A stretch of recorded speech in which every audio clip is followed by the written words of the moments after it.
El Señor esté con ustedes. Proclamación del Santo Evangelio según San Mateo. Genealogía de Jesucristo, hijo de David, hijo de Abraham. Abraham engendró a Isaac, Isaac a Jacob, Jacob a Judá y a sus hermanos. Judá engendró de Tamar a Farés y a Sara. Farés a Esrón a Arán a Aminadab a Nazón, Nazón a Salmón, Salmón engendró de Rahac a Box, Box engendró de Ruc a Obed a Gesec, y Gesec al rey David. David engendró de la mujer de Urías a Salomón, Salomón a Roboán, Roboán a Asac a Josafat, Josafat a Jorán, Jorán a Usías, Usías de Jonatán, Jonatán a Acaz, Ezequías a Manasés, Manasés a Amón, Amón a Josías, Josías engendró a Jeconías y a sus hermanos durante el destierro de Babilonia.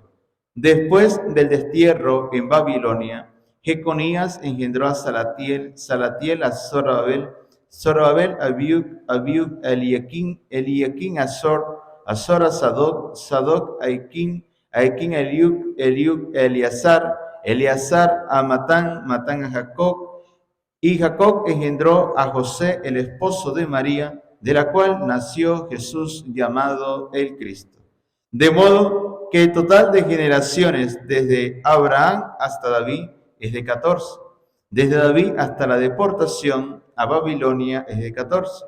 Y desde la deportación a Babilonia hasta Cristo es de 14. Palabra del Señor. Pueden tomar asiento.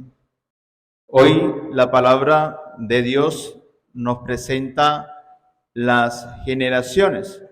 Una generación que nos quiere representar la humanidad completa de Jesús, ¿no? Yo no sé si alguno de ustedes tuvieron la dicha de conocer sus tatarabuelos. ¿Sí los conocieron algunos? Levanten la mano quienes conocieron sus tatarabuelos o los conocen. ¿Sus bisabuelos? ¿No? Bueno. Y qué importante es hoy este evangelio para las familias, ¿no? Este es un evangelio especial para la familia porque se nos hace a nosotros presentar cómo vino el Hijo de Dios. El Hijo de Dios que se insertó en una familia. ¿Cómo se llama la familia? ¿Cómo se llama?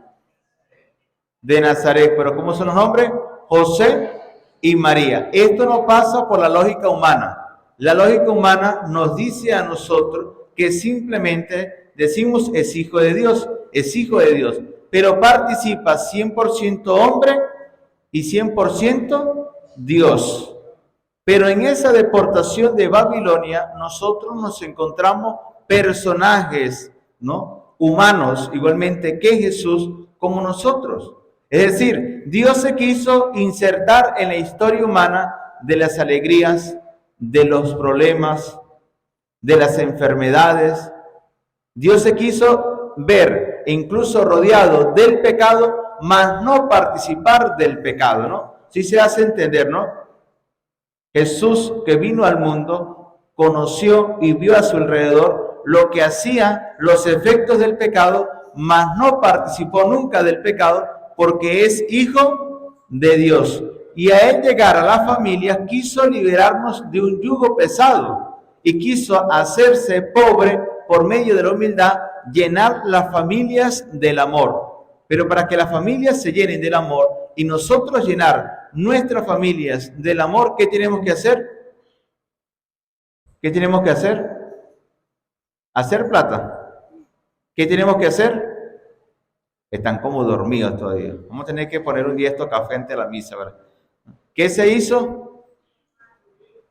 Se hizo pobre. Por lo tanto, yo en mi casa, ¿qué tengo que hacer? Tengo que tener una pobreza espiritual. Tengo que tener una pobreza espiritual. ¿Pero de dónde nace eso? Nace del servicio, nace de la caridad, nace del corazón desprendido, porque eso nos lo enseñó Dios Padre. que se desprendió de su Hijo unigénito, de enviarlo al mundo para liberarnos de nosotros del pecado y que naciera en un pesebre, en un establo, pobre y sencillo. Por lo tanto, mi corazón arrogante en el hogar tiene que hacerse en una pobreza espiritual, una pobreza del bien, una pobreza de caridad, para que en nosotros, nuestro corazón, se pueda hacer un pesebre. Yo no creo que ustedes tengan cara de mulitas y de bueyes, no. Ustedes tienen cara de hijos de Dios. Y aprendan siempre estos en la familia. Que hoy las familias pueden meditar la pobreza espiritual. Los cristianos, para no seguir a Dios, decimos siempre, Padre, yo no puedo porque soy muy pecador. Os dicen las mujeres, Padre, todo lo que yo he hecho, ¿usted cree que yo voy a estar llevando a mi familia a Dios? No, eso no me van a creer. Lean, investiguen sobre la generación de Jesucristo y se van a conseguir incluso la inclusión. Es decir, que Jesús incluye, Dios Padre, incluye en ese proceso de generaciones a hombres y mujeres de carne y hueso para hacer grandes destinos en historia de la salvación. Las incluye, no las excluye. En esas generaciones nosotros encontramos pecado, encontramos también las luces que Dios hace, porque eso es parte de nuestra historia. Desde el día de que usted vino a este mundo, cada uno de nosotros tenemos una historia. Y hoy se nos enseña una historia de salvación que llega a la luz a nuestras vidas, de unas generaciones de pecado hasta llegar a la luz que es Cristo Jesús, hasta una familia. ¿Y qué decimos nosotros? Yo soy muy pecador. Y a veces llegamos a un término en la familia tan espiritual, ¿no? Dime cuando las mujeres empiezan a rezar, ¿no? Y a veces le pegan un grito al hijo, cállese que estoy rezando, estoy lavando los corotos, ¿no? Y a veces dice el hijo, pero mi mamá se vive amargada. ¿No será que el rosario debería más bien ayudarle que sea alegre, ¿no? Y dice la mamá, cuando llega un padre, padre, que mi hijo no quiere rezar, eche el agua bendita, haga algo por él, padre, ¿no? Y uno dice, hijo, tiene que rezar, ayude a su mamá. Le dice el hijo, padre, es que mi mamá es muy amargada. Eso reza por aquí y eso pelea por allá, ¿no? Y al contrario, si yo rezo, tengo una espiritualidad, es para yo estar una persona alegre, una persona con sentido del humor, una persona que esté en contacto, que esté en inclusión, porque la vida espiritual en la familia es inclusión. Porque una familia que diga, yo soy espiritual, mi familia es espiritual, pero que excluya a sus vecinos, excluye a las personas, la dimensión espiritual está mal.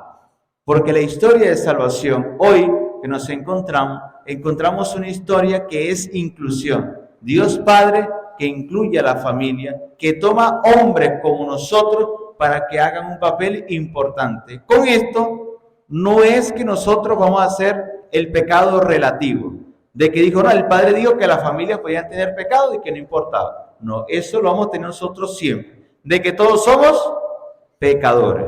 Eso lo vamos a tener siempre. La cuestión es que Jesús nos dice, ¿qué hacemos nosotros con nuestra historia en nuestra familia? Porque las familias tienen historia. Los hijos tienen que sentarse con sus padres, con sus abuelos, escuchar esa generación y decir qué pecado hay que romper en la familia.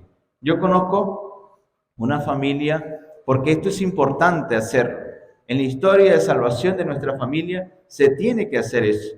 De una joven que tanto su abuela como su mamá y ella fueron simplemente, como quien dice el dicho, darle la crianza a otra persona, ¿no? Y dijo una abuela, ella va a hacer lo mismo que hicieron con ella. Y justo y hecho, cuando el niño nació, ella dijo, no, yo quiero tener una niña de ojos verdes, ¿no? Y dejó el niño con el papá. ¿Por qué? Porque hay una generación de pecado, una generación de historia que nadie la ha querido sanar. Pero cuando usted en su familia, en esa historia de salvación, usted decide sanar esa historia, hasta ahí llegó el pecado. Por eso hoy también la familia revisen esa historia de salvación y diga, hasta aquí llegó usted, porque a mi vida ha llegado Dios. ¿Quién ha llegado a su vida? ¿Quién ha llegado a su vida? Dios. Bueno, que todo sea para gloria de Dios Padre. Amén.